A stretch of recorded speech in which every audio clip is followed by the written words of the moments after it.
Okay, what I did was I just eased the trailer back to get all the wheels on the ground. I had the tandem was standing up on one end and not touching where I wanted it to touch. I need to move the whole tandem back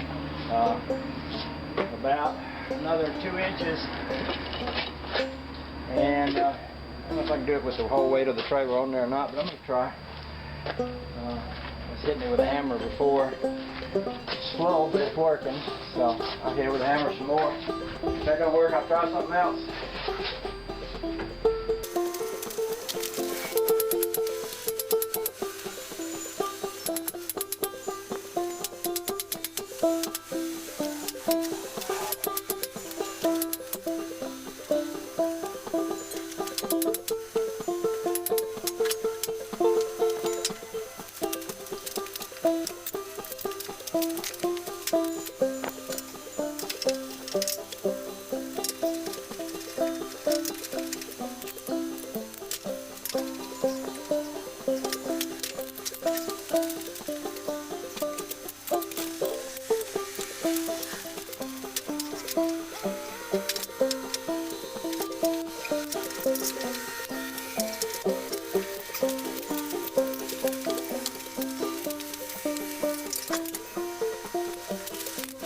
Okay, that tandem isn't welded on there yet. I couldn't find a clamp big enough to clamp it on, so I ran a chain around the whole thing and pulled it tight. And I'm going to take and test drive this and see if it feels like it's in about the right place. What I've done is I've measured from the tongue to a point right here, and from the tongue to the same point over there, and I've lined this tandem up with that point. It's not lined up the same way it was before, but there's no straight place on this trailer, and probably no place to actually find a real center point on it. So that may be about as close as it gets. So what I'm going to do is go out and drive it, and then I'm going to come back. I've got some cutting to do under here, because even though I've got good clearance here, I don't know if you can see it up under there, but I'm very close to a couple of those center beams. So what I'll do is I'll trim those center beams a little bit, and then I should have plenty of good clearance then. So with that said, let's go for a ride.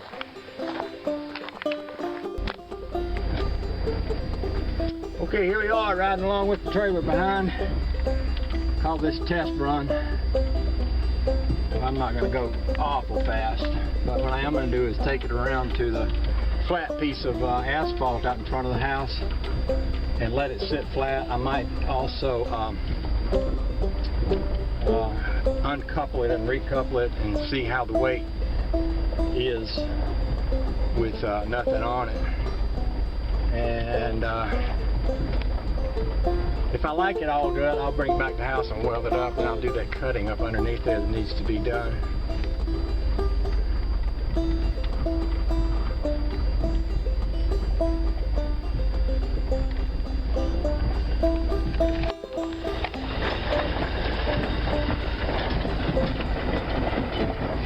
Bouncing around a lot. The axle might move some with all this bouncing, but hopefully it won't. But if it does, I can center it back.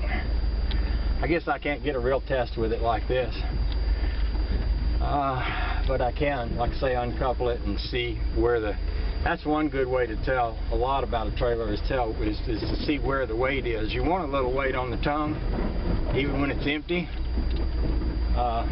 but not too much. Actually, if you get one where the tongue is just about balanced, that's pretty good. That allows you to balance when you put your car on there. You can move your car backwards and forward to find a level spot with it. So I'm out here on the asphalt. This may be about as level as it gets right along in here. So I'll unhook this thing. We'll see what we got. Okay then, it's uncoupled, and it's got more weight on the front than it does on the back, but not so much where you can't lift it. Like if I wanted to pick it up,